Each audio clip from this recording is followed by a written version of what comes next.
Baik, Assalamualaikum dan salam sejahtera. So, untuk hari ini kita akan belajar tajuk gerakan linear.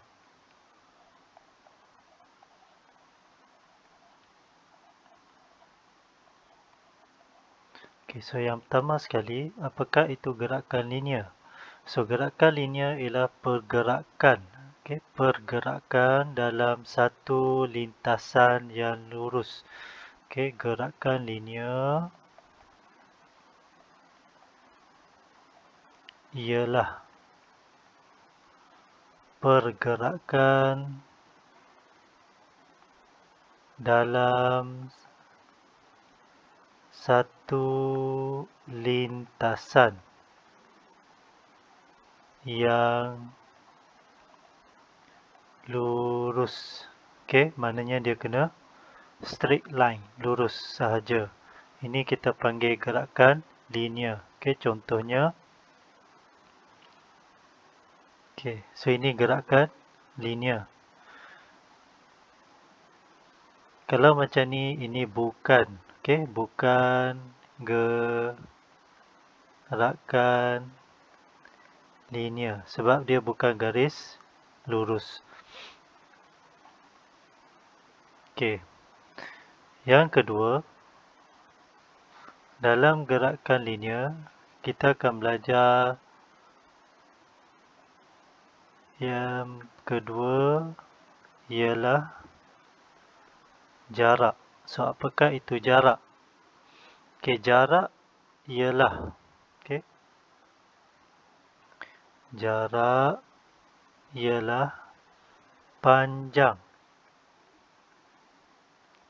lintasan yang dilalui. Okey, ataupun panjang lintasan dari satu tempat ke tempat yang lain. Okey, ataupun panjang lintasan dari satu tempat ke tempat yang lain. So, ini ialah jarak. Kejap lagi kita tengok. Yang ketiga, sesaran. So, apakah itu sesaran? Sesaran ialah jarak terpendek dari titik awal ke titik akhir ataupun dari tempat awal, tempat permulaan ke tempat penamat, tempat akhir dia. Ini ialah sesaran. So, jarak dan sesaran ni dua benda yang berbeza. Jarak, sesaran. Dua benda yang berbeza. So, apa dia punya perbezaan? So, kita tengok contohnya. Okey. Contohnya,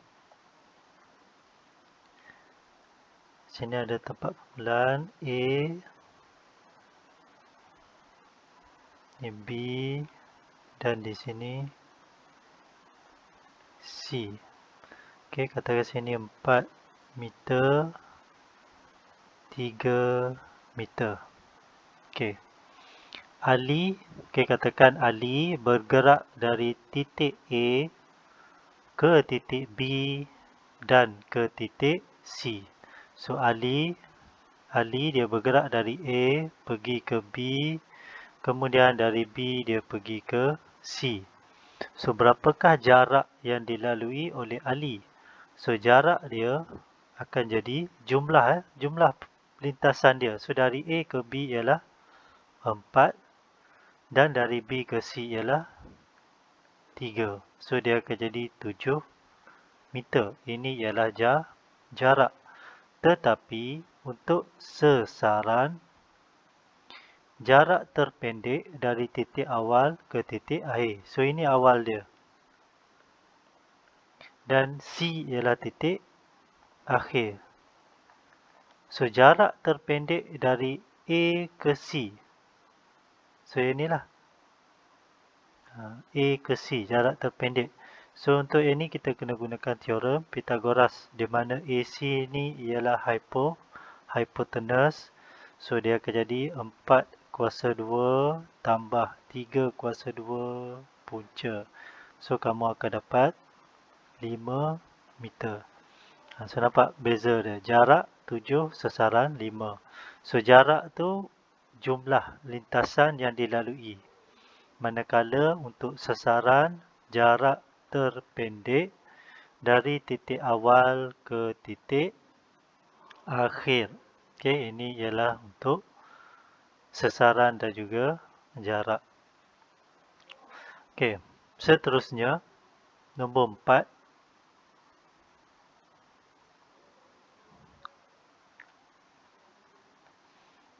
Okey, nombor 4. Kamu akan belajar mengenai laju. So, apakah itu laju? Laju ialah kadar perubahan jarak. Laju ialah kadar perubahan jarak. So, ada saja perkataan kadar, maknanya dia bahagi masa, per dengan masa. So, persamaan dia akan jadi laju sama dengan jarak bahagi masa. So, ini ialah laju. Manakala H laju ialah kadar perubahan sesaran. Ini ialah H laju, kadar perubahan sesaran. So, persamaan dia akan jadi H laju sama dengan sesaran per masa. So, ini dua rumus. Laju dan juga H laju. Okey. Dan yang keenam,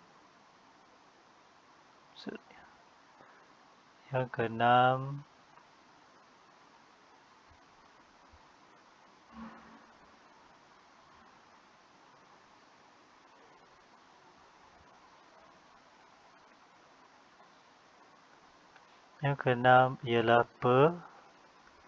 pecutan. So, pecutan ialah kadar perubahan H laju. Kadar perubahan H laju. So, dia akan jadi pecutan sama dengan H laju akhir tolak H laju awal per dengan masa. So, ini rumus untuk pecutan. So, kamu ada 3 benda. Pecutan, H laju dan juga laju.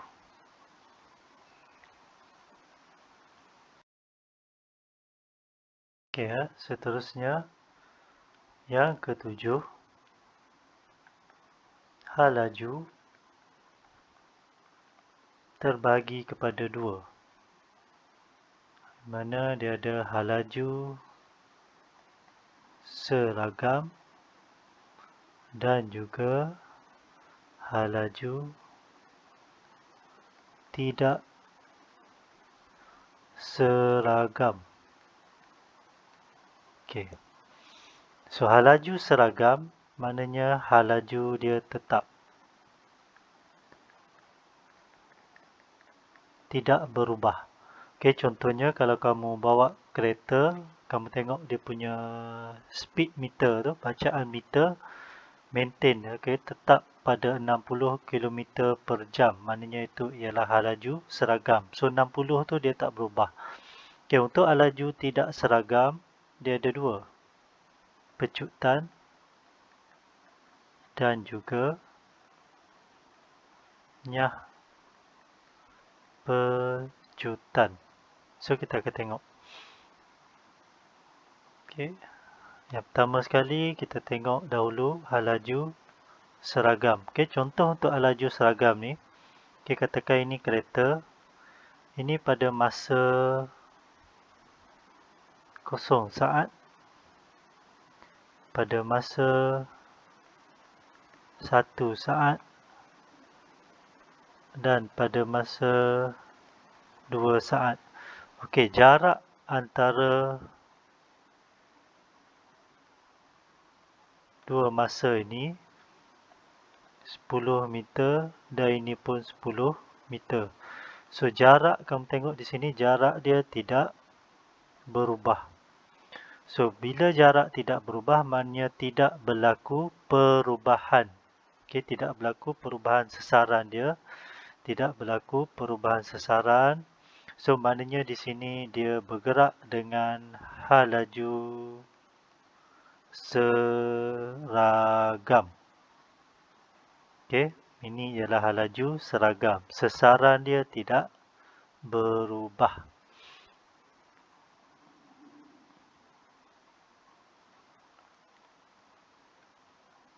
Okey, seterusnya T0, kemudian T1 saat, kemudian T2 saat. Okey. Jarak antara sasaran antara masa 0 dengan 1 saat ni 10 meter.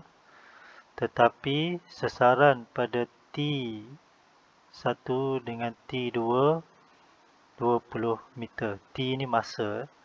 So, kamu nampak sini ada perubahan sasaran. So, apabila ada perubahan sasaran, maknanya laju dia tidak seragam. So, laju bertambah.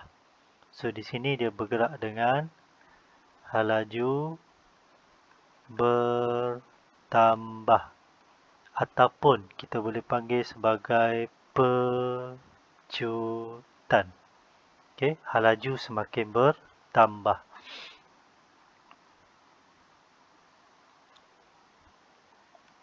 Yang ke-10. Okey, T0. Sini ada T1 dan di sini kita ada T2. Sasaran antara T0 dengan T1 ni 20 meter, manakala T1 dengan T2 10 meter. So kamu tengok di sini sasaran dia semakin berkurang. So ada perubahan sasaran tetapi semakin berkurang. So ini juga laju tidak seragam. So kita boleh panggil sebagai laju berkurang ataupun kita boleh panggil sebagai nyah pecutan.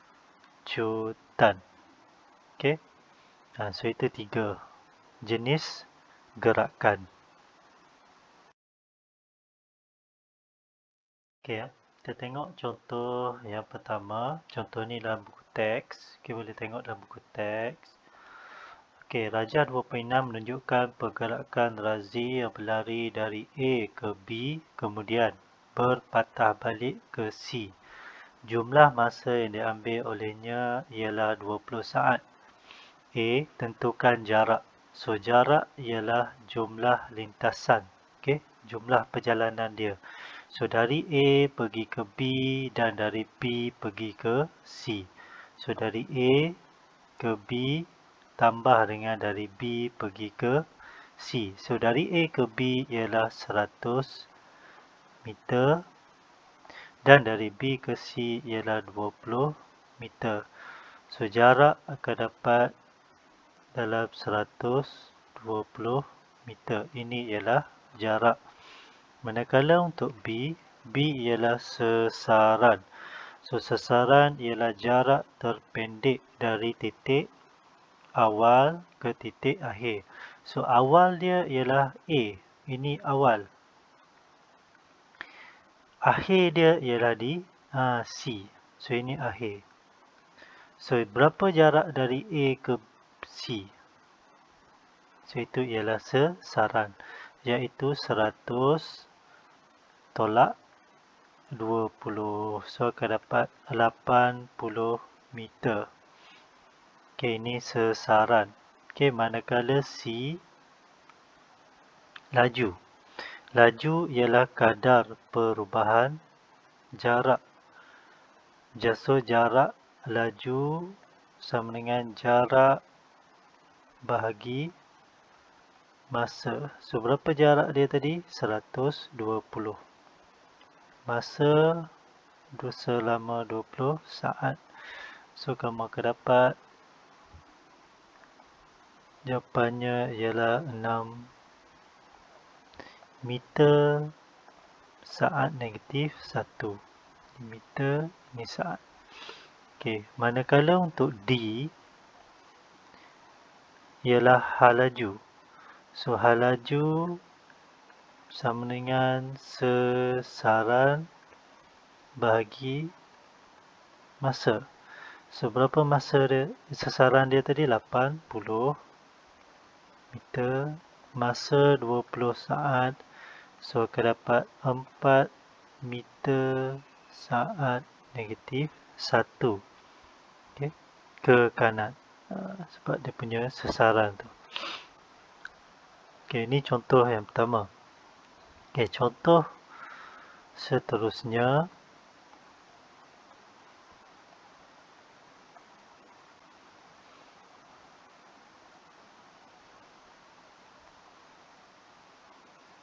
Ini contoh yang kedua, pun dalam buku teks juga.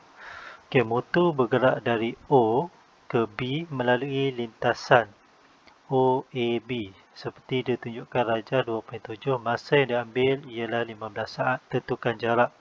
Okay, OAB maknanya motor ni berlari dari O pergi ke A, kemudian dari A pergi ke B. So, ini OAB. So, A tentukan jarak. So, jarak sama dengan jumlah lintasan yang dilalui iaitu OA tambah dengan AB. So, OA 5 meter, AB 12 meter. So, akan dapat 17 meter. So, ini ialah jarak. Okey, manakala untuk B, sasaran. Okey, jarak terpendek titik awal. So, ini titik awal dia. Ini awal. Manakala B ialah akhir. So, dari awal ke akhir, jarak terpendek ialah ni 13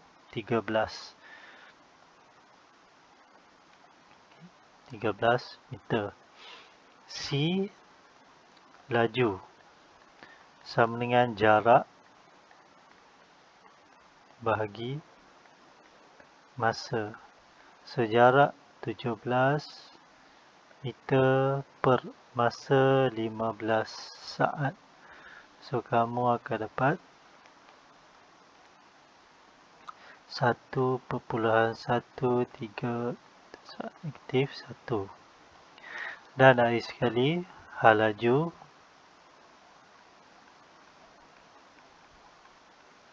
sama dengan sasaran bahagi masa.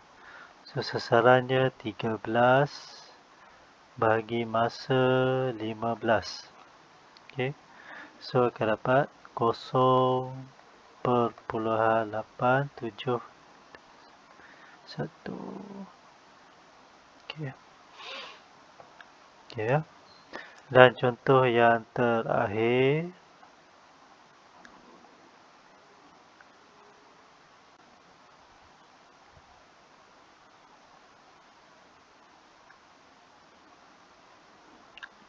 Okay. Contoh yang terakhir. Okay. Selepas mendarat di landasan, sebuah kapal terbang diperlahankan supaya lajunya berkurang daripada 75 meter saat negatif 1 kepada 5 meter saat negatif 1 dalam masa 20 saat. Berapakah pecutan kapal terbang itu? Okay, so pecutan sama dengan hal laju akhir tolak hal laju awal per dengan masa. Okay. So, mana hal laju ini berkurang. Tengok ayat daripada. So, maknanya ini hal laju awal. Ataupun hal laju awal ni kita boleh simbolkan sebagai U. Kepada 5. Kepada 5. So, ini ialah hal laju akhir. Ataupun kita boleh simbolkan sebagai V. Masa 20 saat. Ini ialah masa ataupun kita simbol sebagai T. So, hal laju akhir 5 tolak hal laju awal 75 per dengan 20. So, kamu akan dapat negatif per 3.5 meter saat negatif 2. Okey, ni saat. Okey. Sebab apa negatif? Negatif menunjukkan nyah pecutan ataupun hal laju ataupun hal laju semakin berkurang. Okey, dari 75 dia jadi 5. Maknanya hal laju semakin berkurang. So, kamu akan dapat pecutan dia ialah negatif. Negatif menunjukkan nyah pecutan.